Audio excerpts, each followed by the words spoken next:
Joseph Nye. We were able to get one question answered from Professor Joseph Nye at Harvard University, where he's a distinguished service professor and he's a professor emeritus.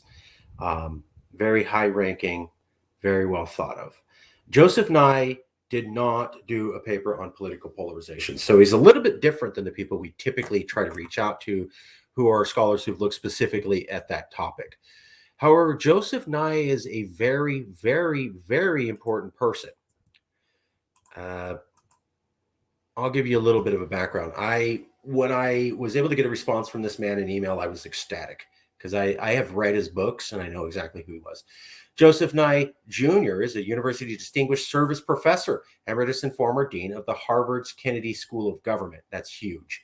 He received his bachelor's degree summa cum laude from Princeton University, won a Rhodes Scholarship to Oxford University, and earned a PhD in political science from Harvard.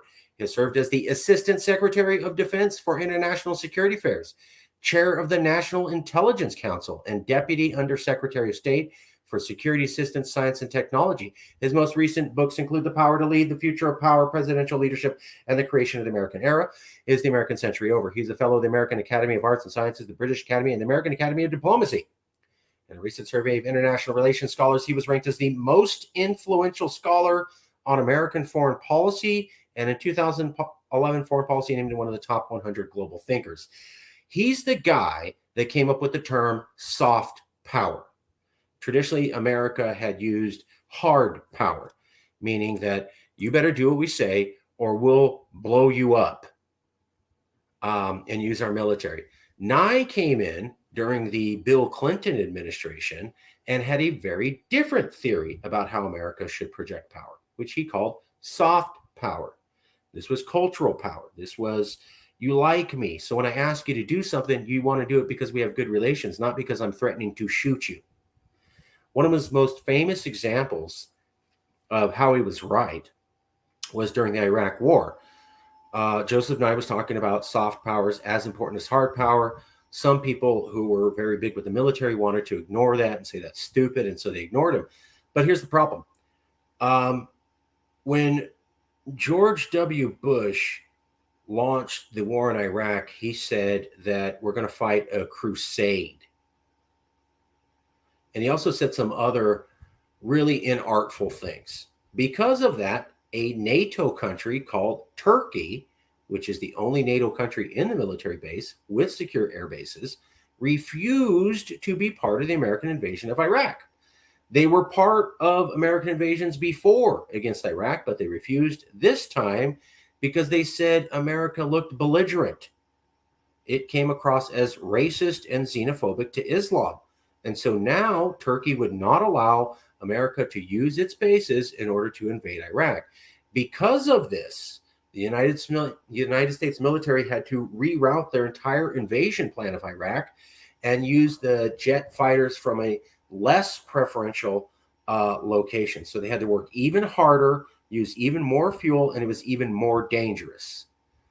And while America won the Iraq War, that was a hard example of you did not use soft power correctly, and you experienced direct military consequences for it that hurt your ability to launch an invasion in a very significant manner. That was him. He was the guy that invented that. He was the guy that shook that tree, and he did a good job. He is a major thinker. He's as big as Zbigniew Brzezinski in changing the way the entire American government looks at foreign policy for such a long period. So I was shocked to be able to talk to him even for a moment on email. I read his book, and it was impressive. So no, he's not a political scientist. No, he doesn't have a background in political polarization, but he is somebody that knows American government. He is somebody who's worked with American presidents.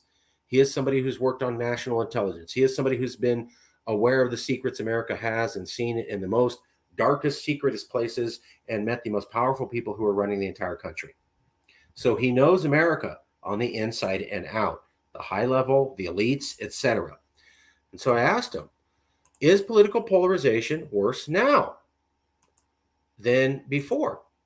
Do you think political polarization has become worse in the last 5 years, basically after Trump was removed? Yes, alas. Alas, in this way he's using it is regrettably so. So when you use that word, it's kind of an old English term.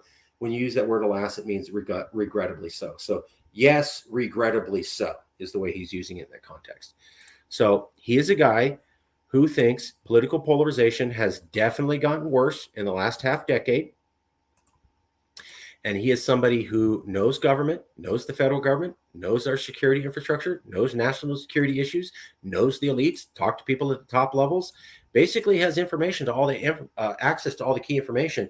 And he's saying this country's definitely polarized.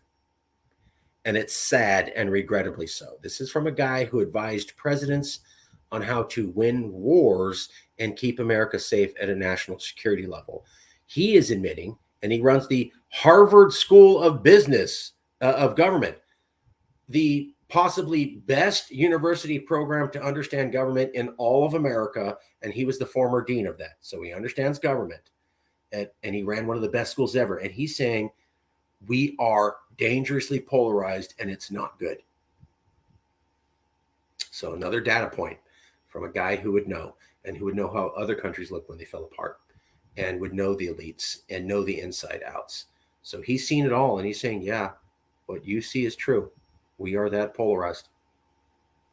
We'll leave it there. Look up Joseph Nye. He is a legend. And we'll leave it there. Thank you very much.